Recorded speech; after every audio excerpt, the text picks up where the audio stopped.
Reasoning practice set में अभी तक हमने कंप्लीट कर लिए हैं सेट नंबर 5 तक। आज हम करेंगे सेट नंबर 6 और इससे पहले के जो सेट हैं अगर आपने वो नहीं देखे हैं तो डिस्क्रिप्शन में लिंक है, जाकर आप उन्हें भी ट्राई कर सकते हैं।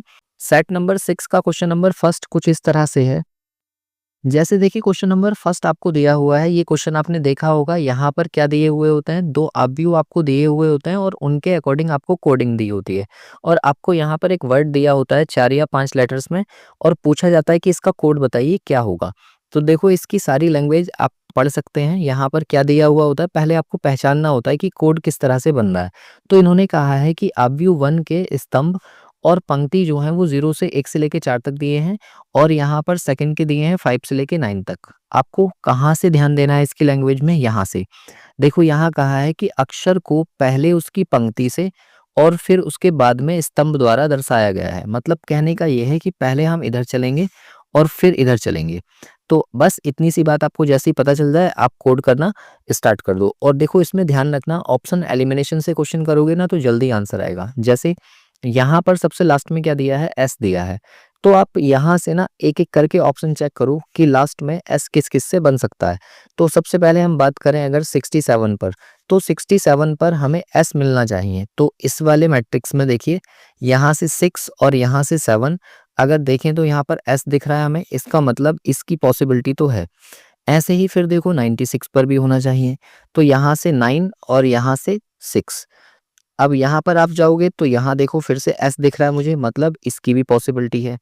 79 पर भी एस होना चाहिए। तो 79 पर जब हम जाएंगे तो यहाँ से देखो ये 7 और इधर से 9, तो ये आएगा यहाँ पर। यहाँ भी एस दिख रहा है, मतलब इसकी भी पॉसिबिलिटी है। और 56 पर भी एस होना चाहिए। तो देखो 5 यहाँ से और 6 यहाँ से, यहाँ पर दिख रहा है मुझे एल। तो एल तो नहीं है, यहाँ तो एस होना चाहिए। इसका मतलब पहला वाला ऑप्शन एलिमिनेट हो जाएगा। फिर इसके बाद में दूसरे को चेक करिए। तो सेकंड नंबर पर हमें दिख रहा है आर। तो मतलब 40 पर, 33 पर और 22 पर आर होना चाहिए। तो पहले चेक करो 40 पर, तो 40, यहाँ से 4 और यहाँ से 0। आप देखो यहाँ पर आर दिख रहा है।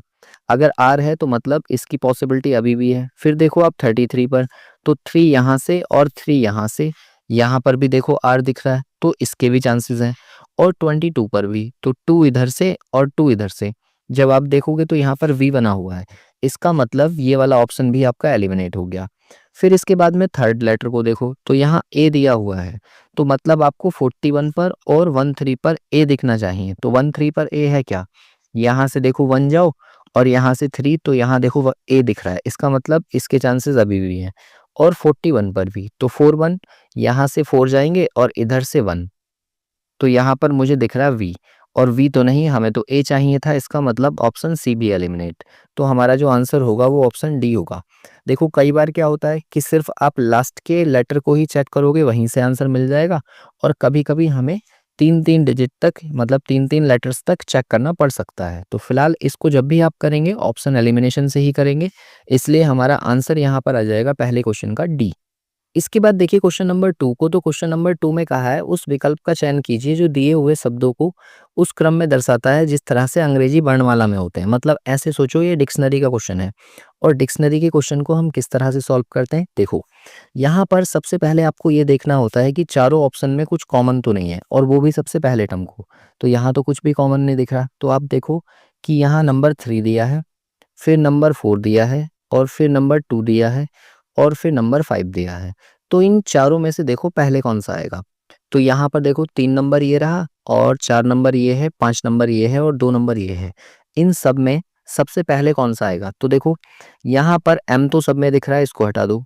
ओ भी सब में दिख रहा है, इसको भी हटा दो। और टी भी सब में दिख रहा है ना। तो ये तो तीनों हमने हटा दिए। फिर इसके बाद में जो है वो क्या दिख रहा है, तो इसमें देखो इससे अगला है एच, और एच होता है 8 नंबर पर। फिर यहाँ दिख रहा है ई, तो ई होता है आपका 5 नंबर पर।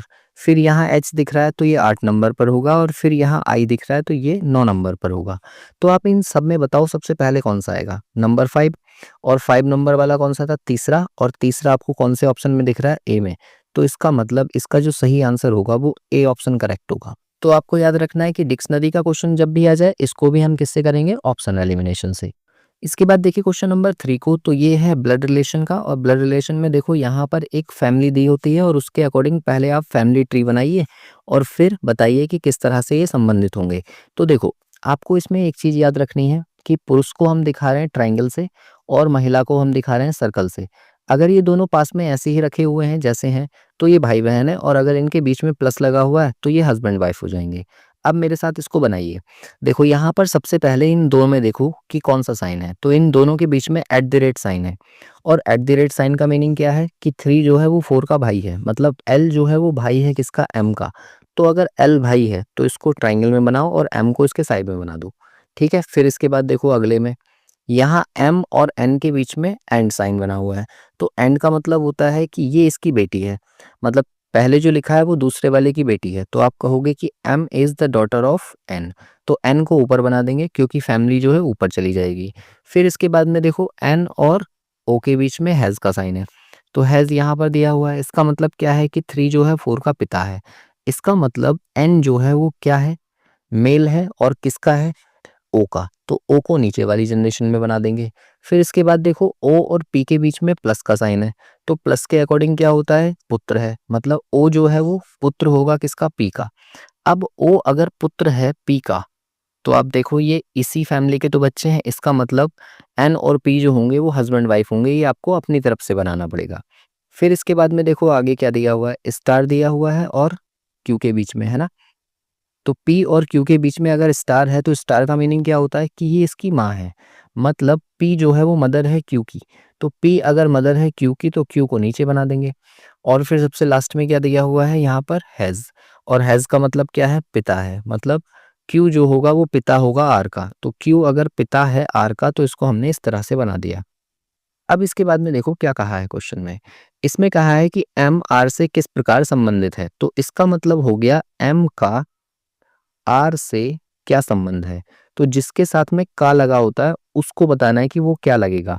तो देखो एक ही जनरेशन में अगर ये दिख रहे हैं तो ये ट्राइंगल, ये भी ट्राइंगल, और ये सर्कल, और ये ट्राइंगल, मतलब ये चारों जो हैं बहन भाई हैं। और बहन भाई हैं तो आप देखो कि इसका जो बच्चा होगा चाहे वो मेल हो चाहे फीमेल हो, इसकी सिस्टर को क्या बोलेगा, बुआ। तो इसका मतलब बी ऑप्शन जो होगा वो करेक्ट हो जाएगा। इसके बाद देखिए क्वेश्चन नंबर 4 को, तो क्वेश्चन नंबर 4 में कहा है कि दिए गए ग्रहों को सार्थक क्रम में व्यवस्थित कीजिए। तो देखो आप ये जानते हो सबसे पहले कौन सा आता है, शुक्र। तो शुक्र ग्रह वाले मेरे पास 2 ऑप्शन है, यानी कि इन दोनों को आप हटा दो। फिर उसके बाद में क्या आएगा, पृथ्वी। तो पृथ्वी आपको दिख रहा है पहले वाले ऑप्शन में, मतलब पहला ही ऑप्शन इसका करेक्ट हो जाएगा, बाकी सारे गलत हो जाएंगे। मतलब यहाँ पर भी आपको क्या यूज करना है, ऑप्शन एलिमिनेशन। या फिर आप कह सकते हैं कि इसका सीक्वेंस हम बना सकते हैं कि पहले क्या आता है, शुक्र आता है, फिर उसके बाद में पृथ्वी आती है, पृथ्वी के बाद फिर मंगल, मंगल के बाद फिर बृहस्पति, और बृहस्पति के बाद सबसे लास्ट में आता है शनि। तो क्या यही पैटर्न बनना है, तो देखो शुक्र का मतलब दूसरा, फिर पृथ्वी पहले नंबर पर, मंगल हो जाएगा आपका तीसरे नंबर पर, और फिर पांचवें नंबर पर और चौथे नंबर पर। और ये पैटर्न आपको पहले वाले में ही दिख रहा है। तो या तो आपको पैटर्न याद हो या आप एक एक करके ऑप्शन एलिमिनेशन लगा सकते हैं। इसके बाद देखिए क्वेश्चन नंबर 5 को, तो इसमें आपको एक सीरीज दे रखी है, लेटर सीरीज, और आपको बताना है कि भाई इनमें से कौन सा ऑप्शन भरें कि पैटर्न जो है ठीक ठाक बन जाए। तो देखो क्या दिया है, 1 2 3 4 5 6 7 8 9 10 11 12। तो सबसे पहले अगर ये 12 दिए हुए हैं तो चाहे तो आप 3 के पेयर बना लो चाहे 4 के पेयर बना लो। मैंने कहा 3 के पेयर बना दो। 3 के पेयर बनाते ही आपको यहाँ पैटर्न दिख जाएगा कि ये क्या पैटर्न बन रहा है, R double S, R double S, R double S और आर डबल एस। और इस तरह से हमें क्या मिल जाएगा, R S R R S. और ऐसा कौन सा ऑप्शन दिख रहा है हमें, ऑप्शन सी। तो सी ऑप्शन इसका करेक्ट हो जाएगा। इसके बाद देखिए क्वेश्चन नंबर 6 को, तो क्वेश्चन नंबर 6 में आपको एक अल्फा न्यूमेरिक सीरीज दे रखी है और इसके आधार पर नीचे दिए हुए प्रश्नों के आंसर देने हैं। दरअसल ये एक क्वेश्चन नहीं है, ये यहाँ पर 5 क्वेश्चंस लिखे हुए हैं। मैंने जानबूझकर इसे बीच में डाला है, और क्योंकि एग्जाम में जो आता है इसके साथ में कोई सा एक आएगा, लेकिन किस किस तरीके के होते हैं आप इसी से सीख जाएंगे कि कैसे इसको सॉल्व करना है। देखो सबसे पहले क्वेश्चन में क्या दिया हुआ है, एक सीरीज आपको दे रखी है ऊपर, और कहा है कि इसमें कौन सा तत्व बाएं से, मतलब लेफ्ट साइड से पांचवे के दाएं अगर अपोजिट होता है तो हम प्लस कर लेते हैं, के बाएं -3 कर लेते हैं। तो ये लेफ्ट से कितना हो जाएगा, 6 और 5 11, और 11 में से 3 हो गए माइनस, तो 8 बच गया। और लेफ्ट से 8वें नंबर पर कौन होगा, 1 2 3 4 5 6 7 8, यानी कि ई जो होगा इसका आंसर होगा ऑप्शन ए करेक्ट है। फिर इसके बाद देखिए क्वेश्चन नंबर 2 को, तो इसमें कहा है दी गई श्रृंखला में कौन सा तत्व दाएं, मतलब अब राइट से बनाना है, तो दाएं से 6 और फिर उसके दाएं यानी कि माइनस के 3 और फिर उसके बाएं यानी कि प्लस के 7।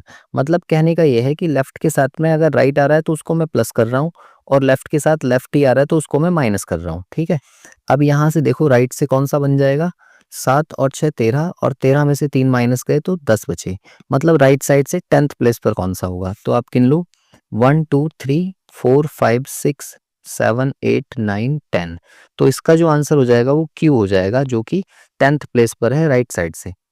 ऐसे ही देखो क्वेश्चन नंबर 3 को, तो इसमें कहा है कि ऐसे कितने प्रतीक हैं जिनके ठीक पहले एक अक्षर तथा ठीक बाद में एक अंक आता है। तो आप यहाँ से देखो जितने सिंबल है ना उनको पकड़ लो पहले। तो एक तो सिंबल मुझे ये दिख रहा है डॉलर का, एक हैज भी है, फिर एक एट द रेट है और ये है, और यहाँ पर परसेंटेज हो गया और एक ये स्टार हो गया। ठीक, ये सारे के सारे सिंबल्स हैं। तो हमें कौन से देखने हैं, जिनके ठीक पहले क्या हो, एक अक्षर हो और ठीक बाद में एक अंक हो। तो देखो पहले वाले इसको देखो, इसके ठीक पहले एक अक्षर है और इसके ठीक बाद में एक अंक है। इसका मतलब इसको मैं एक पेयर में बना लूंगा। इससे अगले वाले को अगर आप हैज को देखोगे तो उससे पहले 4 लिखा हुआ है, मतलब ये तो शामिल नहीं करना है, तो इसको हटा दिया। फिर इसको देखो, इसके ठीक पहले एक अक्षर है क्या, नहीं है, तो इसको भी हटा दिया। इसके पीछे भी एक अक्षर नहीं है तो इसको भी हटा दिया। अच्छा इसको देखो, इसको हम पेयर बनाएंगे क्योंकि इसके ठीक पहले एक अक्षर है जे और ठीक बाद में एक अंक है 7, तो ये पेयर में शामिल होगा। क्या इसको करेंगे हम शामिल, ये भी नहीं होगा क्योंकि इससे पहले 8 लिखा हुआ है। तो हमारे पास जो हमें पेयर चाहिए थे वो कितने हैं, 2। तो इसका जो सही आंसर हो जाएगा वो सी हो जाएगा, यानी कि 2।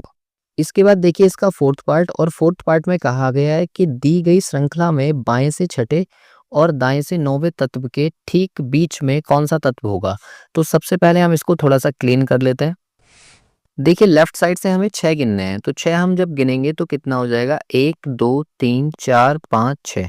मतलब छठे प्लेस पर यहाँ क्या लिखा हुआ है, 4 लिखा हुआ है।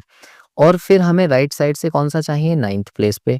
तो देखो यहाँ से 9वां गिनो, 1 2 3 4 5 6 7 8 9, यानी कि इधर से जे आ रहा है। और फिर कहा है इन दोनों के ठीक बीच में कौन सा तत्व होगा। तो इन दोनों के बीच में देखो कि कितने लेटर या अल्फाबेट्स आ रहे हैं। तो 1 2 3 4 5 6 7 8 9, टोटल 9 आ रहे हैं। तो 9 का मतलब ये है 4 इधर से छोड़ दीजिए और 4 इधर से छोड़ दीजिए, ठीक बीच में क्या आ रहा है, ये वाला साइन। तो ये वाला साइन हमें कौन से ऑप्शन में दिया है, ऑप्शन सी में। तो इसका जो आंसर होगा वो सी हो जाएगा। इसके बाद देखिए इसका फिफ्थ पार्ट, तो फिफ्थ पार्ट में आपको एक सीरीज दे रखी है और इस सीरीज में पूछा है कि इससे अगला जो होगा वो बताइए क्या होगा। तो देखो यहाँ से अगर आप ध्यान से देखो तो ये 2 3 4 लिखा है। तो 2 3 4 का मतलब है 2 से 3 गए और फिर 3 से 4 गए। तो यहाँ पर देखो ये तो पेयर में ले रहे हैं और फिर 2 स्किप करके हम सीधे 4 पर पहुंच गए। इससे आगे जो है वो हैज ई और ये वाला साइन है। तो यहाँ से देखो इसको हम कैसे बनाएंगे, ये वाला साइन और ई ये तो साथ में पेयर में ले लिए और फिर इसके बाद में हमने सीधे 2 स्किप करके आगे इस साइन के ऊपर जंप किया। फिर देखो 6 से स्टार्ट कर रहे हैं, तो 6 और एच ये दोनों पेयर में ले लिए और फिर 2 स्किप करके हम सीधे जे पर पहुंच गए। तो अब हम कहाँ से स्टार्ट करेंगे, इससे ठीक अगले साइन से। ये वाला साइन हमें लेना है और इसके साथ में जो अगला है ये दोनों पेयर में हो गए और 2 स्किप करके उससे अगला वाला, मतलब ये दोनों और उसके साथ में ये। तो ये क्या बन रहा है, एक तो हमारे पास है परसेंटेज, दूसरा है 7 और तीसरा है 9। और इस तरह का हमें कौन सा ऑप्शन दिख रहा है, ऑप्शन ए। तो ऑप्शन ए ही इसका करेक्ट हो जाएगा। मतलब इस तरीके से अल्फा न्यूमेरिक सीरीज में इन पांचों में से कोई सा भी क्वेश्चन आपके पेपर में आ सकता है, लेकिन इस सीरीज के साथ में आएगा एक ही क्वेश्चन। इसके बाद देखिए क्वेश्चन नंबर 7 को, तो इसमें पूछा है कि कितने वर्ग हैं। अब वर्ग गिनने मैंने आपको सिखाए थे। देखो एक ये वाला जो पैटर्न है, इस तरीके की पिक्चर जो बनी होती है इसमें कितने होते हैं, आप जानते हो 5 होते हैं। इसके अंदर मैं एक और स्क्वायर बना दूं तो फिर से मुझे नए 5 मिल जाएंगे। उसके अंदर एक और स्क्वायर बना दूं तो फिर से मुझे 5 मिल जाएंगे। इस तरह से ये सिखाया गया है। तो आपको क्या करना है, यहाँ पर देखो बीच में जो ये पिक्चर बनी हुई है ना, इसको देख लो। यहाँ से ये इतनी हो गई और इसके अंदर फिर से यही बना हुआ है। तो पहले इससे 5 मिलेंगे, फिर इससे अंदर वाले से भी 5 मिलेंगे और एक हो गया ये इधर बड़ा वाला ये, और दूसरा हो गया ये वाला। तो टोटल 2 और इसमें ऐड हो जाएंगे। तो 5 5 10 और 2 कितने हो गए, 12, यानी कि ए ऑप्शन जो होगा इसका करेक्ट हो जाएगा। इसके बाद देखिए क्वेश्चन नंबर 8 को, तो ये है आपका नंबर सीरीज का। तो पहले आप इसको बनाकर देखो क्या पैटर्न लग रहा है, फिर मैं आपको बताता हूँ कि इसमें क्या पैटर्न लगेगा। देखो इसकी ना एक पहचान होती है, जैसे ही आप देखो कि इसमें रैपिडली कुछ नंबर्स एकदम से इंक्रीज हो रहे हैं, बढ़ रहे हैं, तो आप समझ जाओ कि मल्टीप्लाई का कोई लॉजिक लगा होगा। तो मल्टीप्लाई का लॉजिक इसमें दरअसल लगा क्या है, देखो 8 की इंटू करो 3 से, तो 8 या 24 और उसमें 4 प्लस कर दो तो यहाँ से 28 बन जाएगा। ऐसे ही देखो फिर हम करेंगे 28 की इंटू 4 से और उसमें 4 प्लस कर देंगे तो ये बनेगा 112 प्लस 4 यानी कि 116, और ये हमें तीसरे नंबर पर दिख रहा है। फिर से क्या लॉजिक बनेगा, 116 की मल्टीप्लाई करेंगे हम 5 से और प्लस करेंगे 4, तो 16 बन जाए 80 यानी कि 580 प्लस 4, मतलब ये बन जाएगा 584, और ये आगे लिखा हुआ है। तो अब देखो यहाँ पहले हमने 3 से इंटू किया था, फिर 4 से, फिर 5 से, तो अब हम किसका इंटू करेंगे, 584 की इंटू करेंगे 6 से और उसमें प्लस 4 कर देंगे, तो ये बन जाएगा आपका 3504 और प्लस 4 मतलब 3508। और ऐसा कौन सा ऑप्शन दिख रहा है हमें, ऑप्शन ए, तो ऑप्शन ए ही इसका सही आंसर है। इसके बाद देखिए क्वेश्चन नंबर 9 को, तो क्वेश्चन नंबर 9 में एक शब्द दिया हुआ है और फिर कहा गया है कि अक्षरों के ऐसे कितने युग्म हैं जिनमें से प्रत्येक में शब्द के बीच उतने ही अक्षर हैं जितने अंग्रेजी वर्णमाला में आगे और पीछे दोनों से होते हैं। तो देखो ये जो क्वेश्चन है ये पेयर फॉर्मेशन चैप्टर का है या युग्म निर्माण का, और इसको हम कैसे करते हैं, सबसे पहले इस वर्ड को लिख लो जो दिया हुआ है हमें, EXPANSION, एक्सपेंशन, ठीक है। और फिर सबसे पहली चीज आपको ये पता होना चाहिए कि लेटर के प्लेस क्या है इसमें।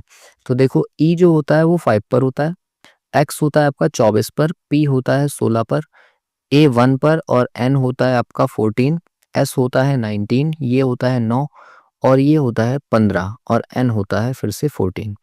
अब देखो यहाँ पर आपको ध्यान क्या देना है, यहाँ पर ये जो मैंने यहाँ पर नंबरिंग की है ना, इस नंबरिंग से आगे बढ़ना है। मतलब जैसे ये 5 है तो 5, 6, 7, 8, 9, 10, 11, 12, 13, मतलब जिसकी मैचिंग होगी ना वही पेयर बनाएगा। अब देखो यहाँ दूसरे नंबर पर 24 लिखा है, तो 24 से बड़ा नंबर आगे कोई है ही नहीं, तो इसको छोड़ दो। फिर 16 से आगे बढ़ो तो 16, 17, 18, 19, तो देखो 16 और 19 की मैचिंग हुई, इसलिए मैं इसको एक पेयर में काउंट कर लूंगा, ठीक है। फिर उसके बाद 20, 21, 22, आगे कोई मैचिंग नहीं हुई। अब यहाँ 1 से आगे बढ़ो तो 1, 2, 3, 4, 5, 6, कोई मैचिंग नहीं। फिर 14 से आगे 14, 15, 16, 17, 18, कोई मैचिंग नहीं। 19 से आगे बढ़ो 19, 20, 21, 22, कोई मैचिंग नहीं। ऐसे ही 9 से आगे बढ़ो 9, 10 और 11, कोई मैचिंग नहीं। और 15 और 1, 16, मतलब कहने का ये है कि जब हम लेफ्ट से राइट की तरफ जा रहे हैं तो हमें सिर्फ एक पेयर मिल रहा है। अब हम इसको देखेंगे पीछे से रिवर्स आते हुए, मतलब राइट से लेफ्ट की तरफ। तो राइट टू लेफ्ट, क्योंकि हमसे क्वेश्चन में ये कहा है ना कि आगे और पीछे दोनों से आपको काउंट करना है, तो आप पीछे से काउंट करो। जब पीछे से आप काउंट करोगे तो 14 से आगे बढ़ो, तो देखो 14 फिर 15, तो पहला पेयर तो यहीं बन गया। फिर उसके बाद 16, 17, 18, 19, 20, 21, 22, कोई मैचिंग नहीं हुई। फिर इसके बाद 15 से स्टार्ट करो, तो 15, 16, 17, 18, 19, 20, 21, 22, कोई मैचिंग नहीं। फिर देखो आई 9 होता है, 9 से स्टार्ट करो, 9, 10, 11, 12, 13, 14, 15, कोई मैचिंग नहीं। यहाँ पर फिर 1 से स्टार्ट करो, सॉरी 19 से, तो 19, 20, 21, 22, 23, 24, कोई मैचिंग नहीं। अब 14 से आगे बढ़ो तो 14, 15, 16, तो यहाँ पर देखो दूसरा पेयर 16 के साथ बनेगा।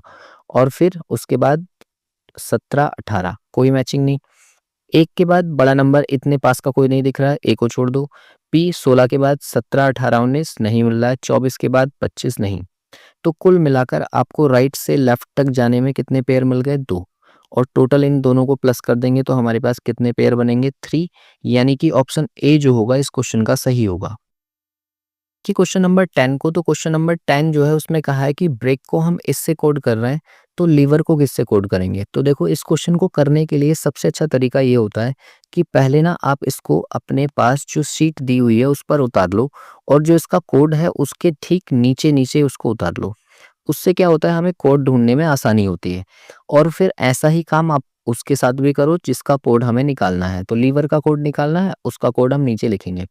अब इसके लिए सबसे पहला काम आप ये चेक करो कि कहीं जो हमें वर्ड दिया हुआ है उसी के लेटर्स आगे पीछे करके तो नहीं दे रखे। तो ऐसा तो कुछ नहीं है क्योंकि डी हमें नीचे नया दिख रहा है। तो अब आप इसके ऊपर ना नंबरिंग कर लो। तो नंबरिंग V2 होता है और R होता है आपका 18, E होता है 5, A होता है 1 और K होता है 11।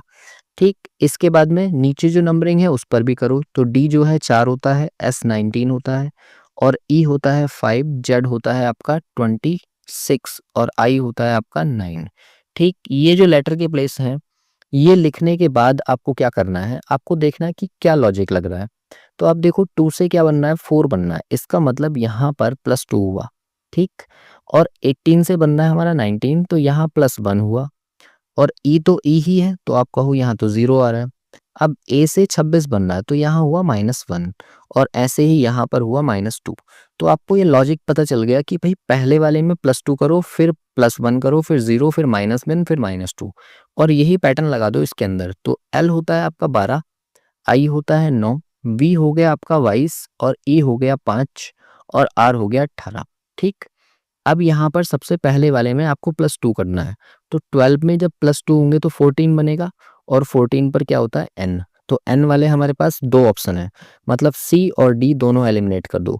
फिर उसके बाद देखो 9, तो 9 में हमें +1 करना है तो 10 आएगा। तो 10 आने के बाद में तो J आएगा, N J वाले दोनों हैं। फिर उसके बाद 22 में आपको क्या करना है 0, तो ये तो ऐसे ही रहेगा V। तो V ऐसे रहेगा तो V ऐसे ही बना दो। फिर 2 दिया है तो 2 में से आपको -1 करना पड़ेगा। तो यहाँ से 5 से आप -1 करोगे तो कितना आ जाएगा 4 और 4 पर क्या होता है आपका D, तो यहाँ D आ जाएगा। और लास्ट वाले में दिया 18, मतलब -2 करना है। तो -2 जब आप इससे करोगे तो यहाँ बचेगा 16 और 16 पर क्या होता है P, मतलब ये जो है हमारा कोड आंसर वाला होगा। और ऐसा कौन सा ऑप्शन है, ऑप्शन ए, तो ए ही सही है। क्वेश्चन नंबर 11 को देखो तो इसमें कहा गया है कि नीचे दिए गए शब्द समूह के लिए उस बेन आरेख का चयन कीजिए जो उनके मध्य सही संबंध को दर्शाता है। तो ये बेन डायग्राम चैप्टर से है और बेन डायग्राम के लिए देखो कुछ महिलाएं शोधकर्ता हो सकती हैं, कुछ शोधकर्ता अंतर्मुखी, अंतर्मुखी मतलब इंट्रोवर्ट हो सकते हैं और कुछ महिलाएं जो हैं वो इंट्रोवर्ट हो सकती हैं। तो अगर तीनों में सम का रिलेशन बने तो जो पहला डायग्राम है ना वो हमारे लिए सही होगा। मतलब तीनों कट करते हुए एक सर्कल महिला को दिखाएगा, दूसरा सर्कल शोधकर्ता के लिए और तीसरा सर्कल आपका हो जाएगा अंतर्मुखी के लिए। ठीक है, यानी कि इंट्रोवर्ट जो होते हैं, जो कम बोलते हैं, उनको अंतर्मुखी कहते हैं। तो यहाँ से आपका ए ऑप्शन करेक्ट है। अब देखिए क्वेश्चन नंबर 12 को, तो उसमें कहा है कि उस विकल्प का चयन कीजिए जिसके शब्द उसी प्रकार संबंधित हैं जिस प्रकार दिए गए शब्द युग्म में है। मतलब कहने का यह है कि अमीटर जो है वो विद्युत धारा को नापता है। तो इनमें से कौन सा आंसर सही होगा, तो आप कहेंगे बी आंसर सही होगा, क्योंकि हाइग्रोमीटर जो है वो आर्द्रता यानी कि नमी को नापता है। अगर किसी को लग रहा है कि पहला भी तो सही है, भाई बैरोमीटर भी तो दाब को मापता है, तो देखो इसमें ना थोड़ा सा अंतर है। क्या अंतर है, पहले डिवाइस का नाम लिखा है और फिर ये जो वो मेज़र करता है। तो ऐसे ही पहले डिवाइस का नाम लिखा है और फिर जो वो मेज़र करता है। यहाँ पर पहले जो मेज़र किया जाता है वो लिखा है और फिर बाद में डिवाइस का नाम लिखा है। तो ये आपस में एक्सचेंज हो गया ना, तो इसलिए हमारा जो सही आंसर होगा वो बी आंसर सही होगा कि हाइग्रोमीटर से हम क्या नापते हैं, आर्द्रता।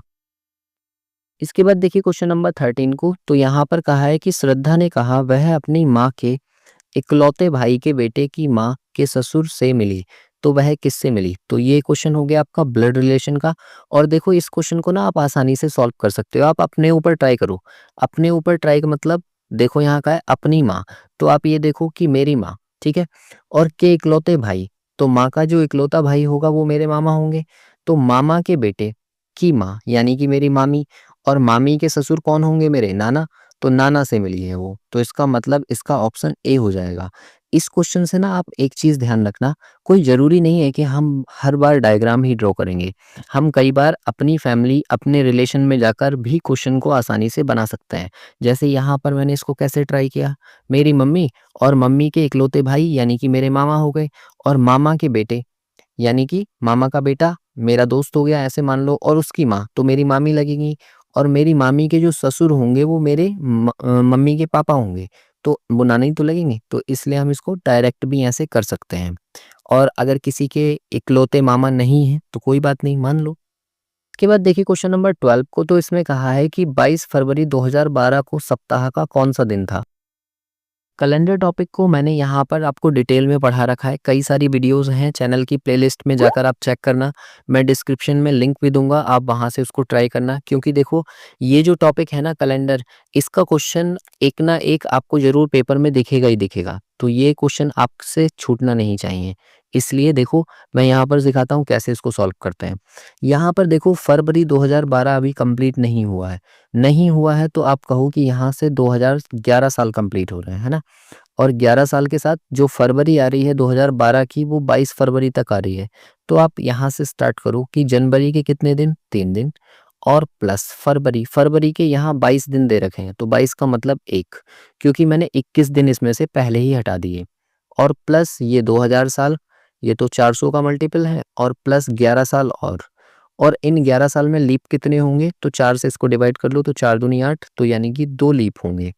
अब देखो ये 400 का मल्टीपल है, तो ये 0 वैसे खत्म हो जाएगा, और 11 और 3 ये हो गए आपके 14 पूरे कंप्लीट, और यहाँ से कितने बच रहे हैं, 2 और 1 3, यानी कि 3 विषम दिन। और तीसरा दिन हमारे पास कौन सा होता है, वेडनेसडे, तो यानी कि इसका जो आंसर आ जाएगा बुधवार आ जाएगा, बी ऑप्शन करेक्ट है। और इस वाले सेट का क्वेश्चन नंबर 15 जो है वो लास्ट क्वेश्चन है। देखो यहाँ पर एक क्वेश्चन दिया हुआ है आपको कथन निष्कर्ष का, इसमें कहा गया है कि कुछ पेड़ हरे हैं और कुछ हरे सेब हैं, तो आपसे कहा गया है कि निष्कर्ष कौन से सही होंगे। तो आप देखो सबसे पहले मैंने आपको क्या बताया है कि पेड़ से सेब की तरफ जाओ, पेड़ से सेब की तरफ। पहले तो आप यही देखो कि क्या ये किसी एक में है, तो नहीं, आपको पता है कि पेड़ तो पहले वाले में है और सेब दूसरे वाले में है। तो इसके लिए मुझे इन दोनों स्टेटमेंट को जोड़ना पड़ेगा, और जोड़ने के लिए मुझे क्या चाहिए, दोनों में कुछ ना कुछ कॉमन चाहिए, तो हर एक कॉमन भी है। अगर हर एक कॉमन है तो किसी एक के साथ में ऑल होना चाहिए, तो यहाँ पर तो कुछ लिखा है और इसके पास भी कुछ है, इसका मतलब ये दोनों कटेंगे ही नहीं, और ये नहीं कटेंगे तो पेड़ में और सेब में कोई संबंध नहीं आएगा, इसका मतलब ये भी गलत और ये भी गलत। और जब दोनों गलत होते हैं तो हम चेक करते हैं ईदर का केस बनेगा कि नहीं बनेगा। तो ईदर का केस बनाने के लिए पहली कंडीशन तो दोनों गलत होने चाहिए, और उनके सब्जेक्ट और ऑब्जेक्ट सेम होने चाहिए, वो भी है, और एक पॉजिटिव और एक नेगेटिव होना चाहिए, तो पहला वाला पॉजिटिव है और दूसरा नेगेटिव है, यानी कि तीनों कंडीशन ईदर के केस की सेटिस्फाई भी हो रही है। तो इसका जो आंसर होगा ना वो डी होगा, या तो पहला या दूसरा निष्कर्ष सही है। अगर आप कथन निष्कर्ष डिटेल में पढ़ना चाहते हैं तो ये भी मैंने पढ़ाया हुआ है, डिस्क्रिप्शन में लिंक है, जाकर आप उसे चेकआउट कर सकते हैं। बाकी मिलते हैं इससे अगले सेट में कल।